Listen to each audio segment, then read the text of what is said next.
જય શ્રી રામ, જય ગૌ માતા. હું દિનેશ રબારી. આજે સોનાની ખદાન હોય ને તો સોનાનો ભાવ સોનાની ખદાન વાળો જ નક્કી કરતો હોય છે.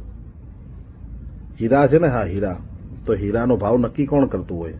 હીરાની ફેક્ટરી વાળા, જેને હીરો બનાવ્યો હોય છે ને એ એનું અંદર બાર્ગેનિંગ એનું રાખી, એનો નફો રાખી અને પછી હીરાનો ભાવ નક્કી કરતો હોય છે. પેટ્રોલ પુરાવા જઈએ છીએ ને તો આપણે નક્કી નથી કરતા ભાવ, એ પેટ્રોલ કંપની નક્કી કર્યો હોય છે કે પેટ્રોલ તમને આટલા રૂપિયા લીટર આપીશ. પશુપાલકોની વાત કરવા માંગુ છું.